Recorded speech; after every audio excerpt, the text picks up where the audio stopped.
yang ku dapatkan, kasih darinya nyata dalam kehidupan ini. Sungguh aku merasa kau selalu ada denganku, dan sungguh ku merasa kasih sayangmu Tuhan. Dengan apa ku dapat balas semua kebaikanmu?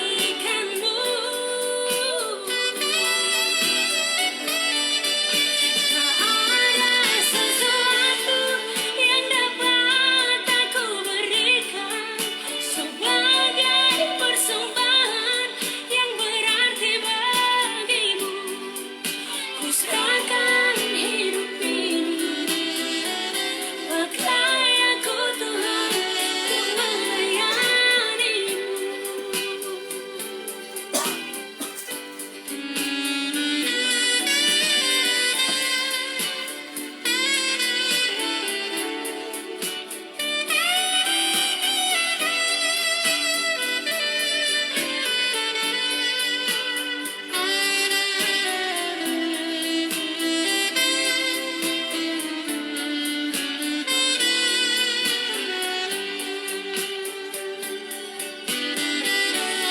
Itu yang aku rasakan saat ku datang dan berdoa padanya. Yang ku dapatkan kasih darinya nyata dalam kehidupan ini. Sungguh aku merasa kau selalu ada denganku, dan sungguh ku merasa kasih sayangmu Tuhan. Dengan apa ku dapat balas semua kebaikanmu?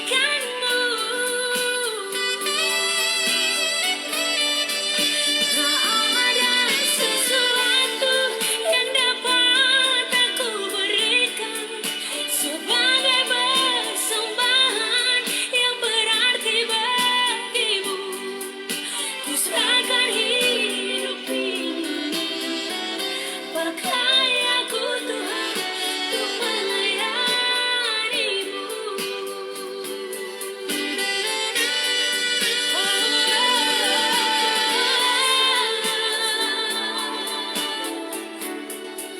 Dan sungguh ku merasa kasih sayangmu Tuhan. Dengan apa ku dapat balas semua kebaikanmu?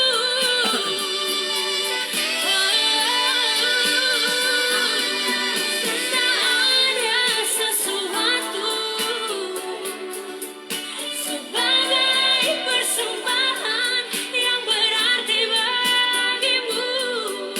Ku serahkan hidup ini, pakai aku Tuhan untuk melayanimu.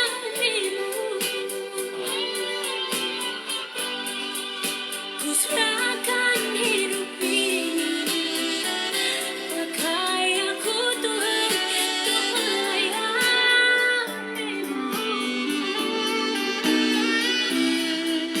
Untuk melayanimu.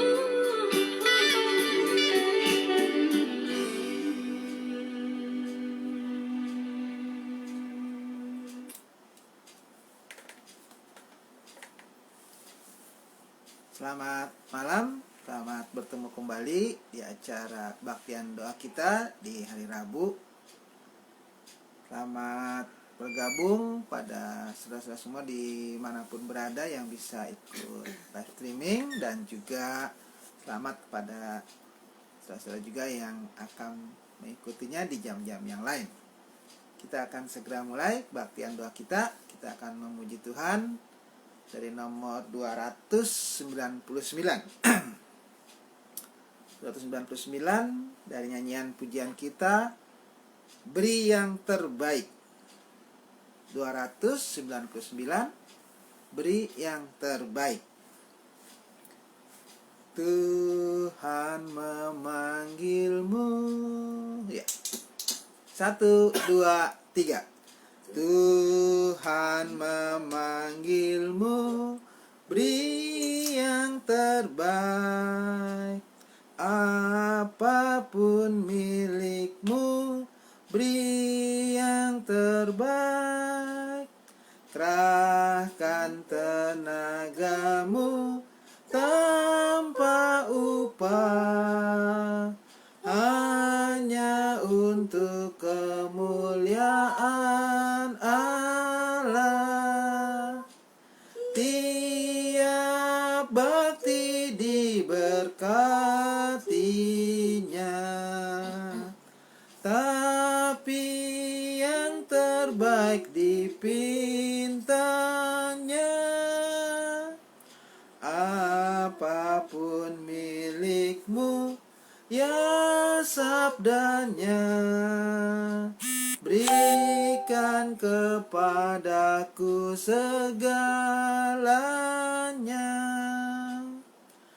Janganlah harapkan hormat dunia, janganlah hiraukan godaannya. Allah hendak memberi banyak berkat, beri yang terbaik dengan penuh hasrat. Tiap bakti diberkatinya, tapi yang terbaik dipintanya. Apapun milikmu, ya sabdanya, berikan kepadaku segalanya. Iya. Baik, silakan kalau yang ingin nanti kita berdoa bersama-sama ya. Seperti ini udah ada yang akan kita nanti permintaan doa ya. Silakan kalau yang lain juga mau kita nanti sama-sama mendoakan ya di jam doa kita, silakan tulis ya di kolom komentar. Baik, kita akan berdoa. Tuhan Bapa kami yang di surga, kami ucap syukur dan terima kasih Bapa untuk malam hari ini. Biarlah Engkau juga memberkati kami yang bisa bergabung dalam acara kebaktian dari Gereja Baptis Independen Salom 3 Serang Tengah. Engkau juga memberkati saudara kami juga yang tidak bisa bergabung dan akan mengikutinya di jam-jam yang lain. Biarlah berkata berlimpah kepada mereka semua. Bapa, Engkau memimpin kami dalam berbakti pada malam hari ini dari awal pada akhirnya. Biarlah hanya nama-Mu kami puji dan kami muliakan. Dalam anak Yesus Kristus dan selamat kami berdoa. Amin. Baik, kita akan kembali memuji Tuhan sebelum mendengarkan firman Tuhan. Nomor 302 302 ya, 302 atau 302, persembahan hati.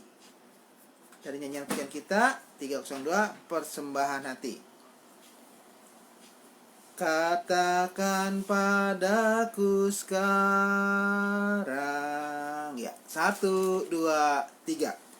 Katakan padaku sekarang yang patut ku berikan. Hatiku jahat dan curang, apa Tuhan berkenan? Meski hatimu berdosa, Kristus mau membersihkan. Hati penuh dengan cinta hendak kau persembahkan. Hati penuh dengan dengan cinta hendak kau persembahkan. Karena itu bergiranglah, persembahkanlah lekas. Hatimu jangan gentarlah, Kristus sungguh pelepas. Al-Masih tidak meminta mur, kemenyan dan emas, tapi hatimu itulah persembahanmu yang khas. Tapi hatimu itulah persembahanmu yang khas. Ya. Baik, kita akan renungkan firman Tuhan. Kita buka firman Tuhan dari Kisah Rasul pasal yang kedua ya. Hari minggu kemarin saya juga menyambung pasal yang kedua. Sekarang hari Rabu ini di jam doa saya juga akan lanjutkan dari pasal 2 ayat yang ke-14 sampai ayat 16 dan lanjut ayat 22 sampai ayat yang ke-24 ya. Jadi Kisah Rasul pasal 2 mulai ayat 14 sampai 16 lompat ke ayat 22 sampai ayatnya yang ke-24. Baik, saya akan bacakan dari Kisah Rasul pasal 2 ayat 14 sampai 16 dan ayat 22 sampai 24. Ya. Maka bangkitlah Petrus berdiri dengan ke-11 rasul itu, dan dengan suara nyaring ia berkata kepada mereka, "Hai kamu orang-orang Yahudi dan kamu semua yang tinggal di Yerusalem, ketahuilah dan camkanlah perkataanku ini. Orang-orang ini tidak mabuk seperti yang kamu sangka, karena hari baru pukul 9. Tetapi itulah yang difirmankan Allah dengan perantaraan Nabi Yoel." Oke. Ayat 22. "Hai orang-orang Israel, dengarlah perkataan ini. Yang aku maksudkan ialah Yesus dari Nazaret, seorang yang telah ditentukan Allah dan yang dinyatakan kepadamu dengan kekuatan-kekuatan dan mujizat-mujizat dan tanda-tanda yang dilakukan oleh Allah dengan perantaraan Dia di tengah-tengah kamu. Seperti yang kamu tahu, Dia yang diserahkan Allah menurut maksud dan rencananya telah kamu salibkan dan kamu bunuh oleh tangan bangsa-bangsa durhaka. Tetapi Allah membangkitkan Dia dengan melepaskan Dia dari sengsara maut, karena tidak mungkin Ia tetap berada dalam kuasa maut itu. Ya, nah, kata Yesus, kemarin kita hari Minggu sudah mendengar firman Tuhan mengenai murid-murid yang dipenuhi dengan Roh Kudus ya, sehingga mereka pada waktu itu tanpa sekolah, tanpa belajar bahasa, mereka bisa berbagai macam bahasa, di mana di situ sedang kumpul orang-orang Yahudi dari segala penjuru dunia ya. Jadi mereka bisa mengerti. Dan kata-kata yang keluar dari mulut itu bukan kata-kata sembarangan ya. Bukan kata-kata yang kagak bisa dimengerti oleh orang-orang tersebut. Justru mereka mengerti. Kenapa? Karena selama di perantauan orang Yahudi itu yang hadir di situ, nah itu mereka sudah fasih bahasa setempat mereka di sana ya. Nah, di situ disebutkan ada yang dari Elam, Mesopotamia, ya, Kapadokia, dan bla bla bla macam-macam lah itu ya. Dari Roma dan segala macam, dari Arab juga ada ya, segala macam. Nah, yang dikatakan oleh murid-murid tersebut itu kata-kata yang sangat baik ya. Apa itu isinya? Nah, ini dari ayat yang ke 11 ya.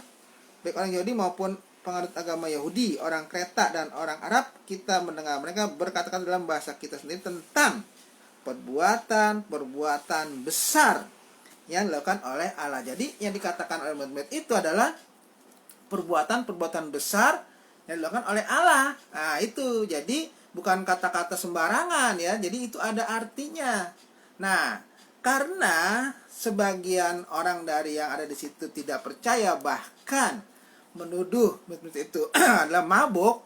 Nah, Petrus berdiri ya, berdiri dan bilang di situ tadi yang kita sudah baca ayat 14, maka bangkitlah Petrus berdiri dengan ke-11 rasul itu. Dan dengan suara nyaring ia berkata kepada mereka, "Hai kamu orang-orang Yahudi." Nah, itu ya. Jadi yang ada di situ dia mengatakan orang-orang Yahudi. Ada satu yang hadir. Kemudian kamu semua yang tinggal di Yerusalem. Jadi selain ada orang Yahudi, rupanya yang tinggal di Yerusalem itu juga ada orang yang bukan orang Yahudi. Ketahuilah dan camkanlah perkataanku ini. Orang-orang ini tidak mabuk seperti yang kamu sangka, karena hari baru pukul 9. Ya, jadi langsung dipatahkan pendapat masyarakat yang hadir di situ bahwa murid-murid bisa berkata-kata, bisa bahasa-bahasa lain itu yang mereka sudah ada di perantauan itu, yang menuduh mereka mabuk. Ya, memang orang mabuk kalau ngoceh, ngomong itu kan sembarangan ya. Tapi Petrus mengatakan mereka nggak mabuk karena masih jam 9 ya. Nah, kenapa jamnya disebutkan? Ya rupanya mungkin orang-orang mabuk itu biasanya bukan jam-jam segitu ya, ada di jam yang lain. Tapi kalau jam 9 itu nggak mungkin ada orang yang mabuk ya. Jadi justru Petrus katakan bahwa fenomena itu sebetulnya sudah dinubuatkan oleh Nabi Yoel ya di Perjanjian Lama, bahwa hal ini pasti terjadi, itu dinubuatkan, dan ini adalah penggenapannya. Jadi kenapa murid-murid itu bisa bahasa-bahasa lain? Itu adalah penggenapan dari nubuat Tuhan ya, dari nubuat yang disampaikan oleh Nabi Yoel, dan sekarang sudah digenapi itu dengan kejadian saat ini. Tuh, selesai. Berarti tuduhan dari orang-orang yang hadir bahwa mereka itu mabuk itu ya dapat dipatahkan ya oleh Rasul Petrus, bahwa ternyata ini adalah penggenapan dari nubuatan yang disampaikan oleh Nabi Yoel. Nah, sekarang kita kembali kepada fenomena ini, maksudnya apa?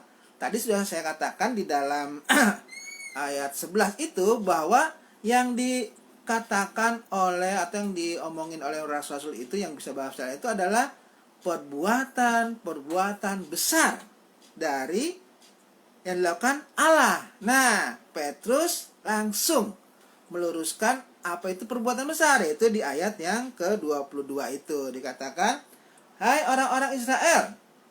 Itu lagi ya. "Dengarlah perkataan ini. Yang aku maksudkan ialah Yesus dari Nazaret." Nah, inilah Petrus langsung mengatakan bahwa yang dia maksudkan itu perbuatan-perbuatan besar itu adalah Yesus dari Nazaret. Nah, kenapa Petrus mengatakan seperti itu? Secara khusus, Yesus dari Nazaret, yang belum lama peristiwanya di dalam di Yerusalem itu sangat gempar ya. Mereka masih ingat, dan karena mereka belum pulang, itu belum kembali ke perantauan, jadi mereka masih ingat peristiwa itu Yesus dari Nazaret ya. Apa itu? Seorang yang telah ditentukan Allah dan yang dinyatakan kepadamu dengan kekuatan dan mujizat yang dan tanda-tanda yang dilakukan oleh Allah. Ya, jadi Yesus dari Nazaret ini adalah orang, dikatakan oleh Petrus, yang sudah ditentukan Allah. Tuh. yang dinyatakan kepada kamu, ditunjukkan kepada kamu itu loh. Jadi peristiwa yang kamu lihat sekarang yang luar biasa ini adalah mengingatkan kamu kembali gitu ya, kepada Yesus dari Nazaret ya. Siapa itu? Yaitu orang yang sudah Tuhan tentukan, yang sudah Tuhan tunjukkan kepada kamu dengan kekuatan-kekuatan ya. Sesuatu yang kamu bisa saksikan selama Yesus itu ada bersama-sama kamu melayani di Yerusalem dan di tanah Israel itu. Bagaimana Yesus dan Nazaret itu menunjukkan kuasanya. Bagaimana kamu bisa lihat dia menyampaikan firman Tuhan, dia menyembuhkan orang yang sakit.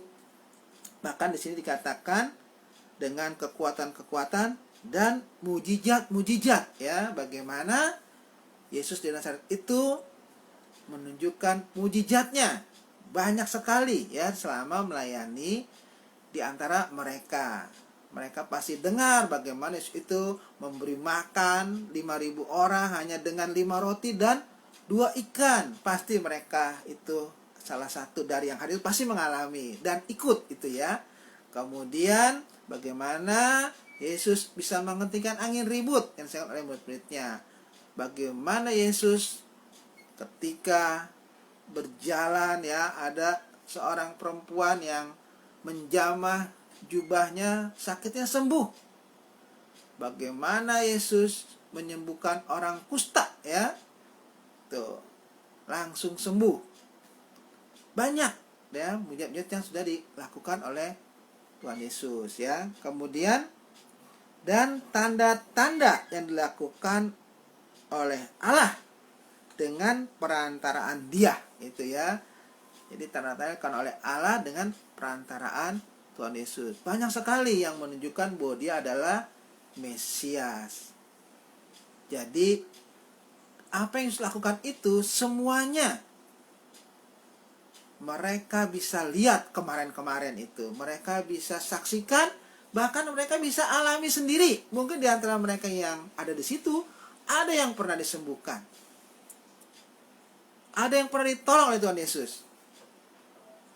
Nah, kemudian perantaraan Dia di tengah-tengah kamu. Seperti yang kamu tahu itu ya. Seperti yang kamu tahu. Jadi, apa yang disampaikan Petrus ini berita yang mereka alami sebelumnya, belum lama ini. Petrus menyebutkan itu. Jadi fenomena ini, rasul-rasul bisa bahasa-bahasa lain, itu bukan karena mereka mabuk, tapi karena ini pekerjaan Allah, pekerjaan Tuhan. Tanpa mereka belajar sekolah, mereka bisa ngomong dengan bahasa mereka waktu di perantauan itu. Dan ini bukan karena hasil murid itu minum anggur, tetapi mereka mengatakan perbuatan Tuhan besar yang dilakukan oleh Allah, yaitu siapa? Mengenai Yesus dari Nazaret yang sudah kamu saksikan, bagaimana Allah menyertai Dia, bagaimana melalui apa yang Yesus lakukan itu, semua mereka sudah alami yang sangat ajaib. Banyak mujizat yang mereka lakukan. Bagaimana perbuatan Tuhan Allah dilakukan oleh Tuhan Yesus di antara kamu semua, katanya. Nah, kemudian Dia yang diserahkan Allah menurut maksud dan rencananya. Jadi kalau kita ingat Yohanes 3:16 bahwa karena begitu besar kasih Allah akan dunia sehingga Ia mengaruniakan anak yang tunggal kepada kita ya, supaya kita percaya selamat. Itu diserahkan Allah kepada kita supaya kita percaya dan diselamatkan sesuai dengan rencananya. Telah kamu salibkan dan kamu bunuh. Itu. Jadi orang yang sudah Tuhan serahkan sama kamu untuk menolong kamu, membebaskan kamu dari hukuman dosa, justru malah kamu serahkan dan bunuh, katanya itu ya. Kamu bunuh oleh tangan bangsa-bangsa durhaka itu ya. Jadi orang-orang yang hadir di situ ya, yang sudah menikmati pertolongan Tuhan dan juga yang sudah mengalami begitu banyak mujizat yang mereka saksikan, justru mereka juga yang menyerahkan Yesus dan dibunuh oleh tangan-tangan bangsa-bangsa durhaka. Jadi orang-orang itu disebutnya oleh Petrus bangsa durhaka ya, karena penjajah mereka. Ya, jadi orang bangsa-bangsa durhaka. Jadi di mana otakmu itu? Orang baik begitu malah kamu serahkan, malah kamu bunuh. Bahkan mereka memilih penjahat ya untuk mereka bebaskan. Bukan Yesus yang sudah berbuat baik, itu biasa begitu ya. Kadang-kadang orang sudah berbuat baik malah bukan dihargai tapi malah dimusuhin, itu biasa begitu. Nah, tapi ini lebih parah mereka. Apa yang mereka lakukan itu bukan hanya mereka menyerahkan Yesus yang sudah menolong mereka, tapi juga mereka bunuh walaupun pakai tangan bangsa-bangsa lain atau bangsa-bangsa yang durhaka itu ya. Jadi itulah yang disampaikan oleh Petrus mengenai fenomena ini. Yang pertama, bahwa mereka bukan mabuk itu ya. Ini adalah satu penggenapan dari nubuatan Tuhan melalui Nabi Yoel. Jadi selesai itu. Apa yang dikatakan oleh rasul-rasul ini adalah perkataan yang benar. Perbuatan Allah yang besar, yaitu mengenai Yesus dari Nazaret yang sudah berbuat baik, yang sudah menolong kamu, yang sudah memberikan mujizat, yang sudah diserahkan oleh Tuhan kepadamu sebagai Mesias untuk menolong kamu, tapi kamu malah menangkapnya, kamu malah menyerahkannya kepada bangsa-bangsa, bahkan kamu bunuh melalui tangan-tangan bangsa-bangsa durhaka. Nah, kemudian tetapi Allah membangkitkan dia dengan melepaskan dia dari sengsara maut, karena tidak mungkin ia tetap berada dalam kuasa maut itu. Tetapi walaupun kamu sudah bunuh melalui tangan bangsa-bangsa lain, bangsa-bangsa durhaka itu, tapi Allah membangkitkan dia ya, pada hari ketiga dia bangkit ya, dia menang, karena nggak mungkin dikatakan Yesus berada terus di dalam kubur. Jadi itulah tugas murid-murid menyampaikan kepada mereka. Itulah Injil yang sangat sederhana ya. Jadi yang sangat sederhana itu disampaikan oleh Petrus ya, karena masih hangat di pikiran mereka. Bagaimana peristiwa itu memang masih terngiang-ngiang dalam pikiran mereka ya. Jadi itulah tujuannya. Tujuan kenapa peristiwa ini bisa terjadi, artinya murid-murid tetap fokus kepada tugasnya, memberitakan firman Tuhan kepada segala makhluk, yaitu mengenai Yesus dari Nazaret. Bagaimana Yesus sudah berkorban untuk mereka walaupun disakiti ya, tetapi dia rela mati di kayu salib untuk menanggung dosa-dosa mereka, supaya mereka sadar dan bertobat. Ya, begitu dengan kita. Kalau kita belum ada dalam Tuhan Yesus, ini kesempatan yang baik ya untuk kita bisa bertobat dan percaya kepada Tuhan Yesus ya, karena dia sudah datang bukan untuk dirinya sendiri, tetapi untuk mati menebus dosa-dosa kita, orang yang percaya kepada dia, sehingga dosa-dosa kita ditanggung di kayu salib dan kita menjadi orang-orang kudus. Sama seperti mereka di sini. Nanti kalau kita lanjut ya, bagaimana apa yang Petrus sampaikan itu betul-betul itu menusuk hati mereka dan hasilnya sangat memuaskan. Begitu dengan kita ya, ketika mendengarkan firman Tuhan, kita sudah menyadari dosa-dosa kita, kita sadar bahwa juru selamat adalah Tuhan Yesus, segera bertobat dan percaya kepada dia, maka kita juga menjadi orang-orang kudus, menjadi orang-orang yang bersama-sama dengan Tuhan nanti di surga. Baik, itu saja firman Tuhan. Kita akan memuji Tuhan kembali sebelum dalam doa. Kita nyanyi 117 ya, 117. 117 ya, 117 dari nyanyian pujian kita. Yesus kasih padaku, Yesus kasih padaku ya. 1, 2, 3. Yesus kasih padaku, Alkitab memberitahuku, walau ku kecil lemah, tapi Yesus kasihlah.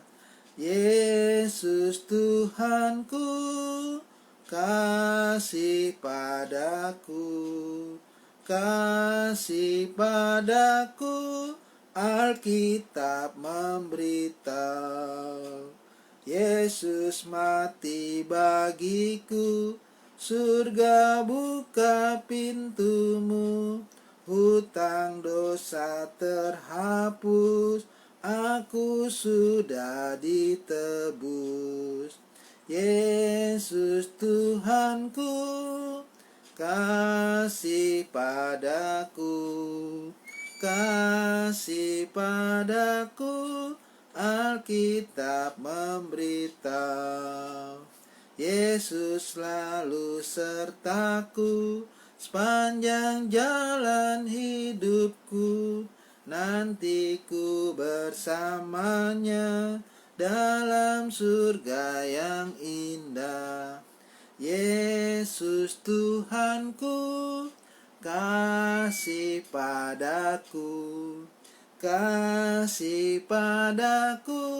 Alkitab memberitahu. Ya, baik. Kita akan masuk dalam doa syafaat ya. Nanti doanya di rumah masing-masing ya. Kita tidak akan tayangkan.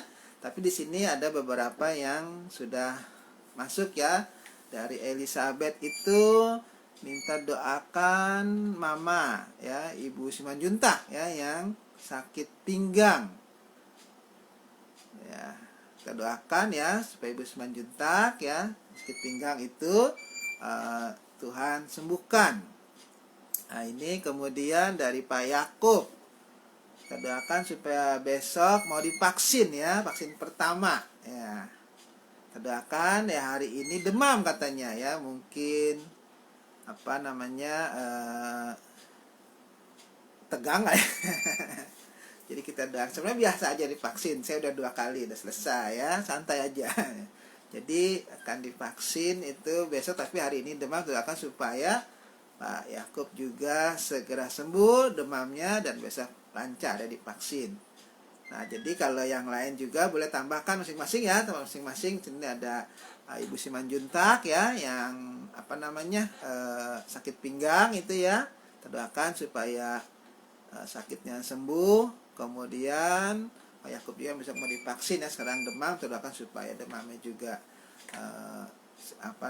bisa kembali normal kembali ya, sehat badannya.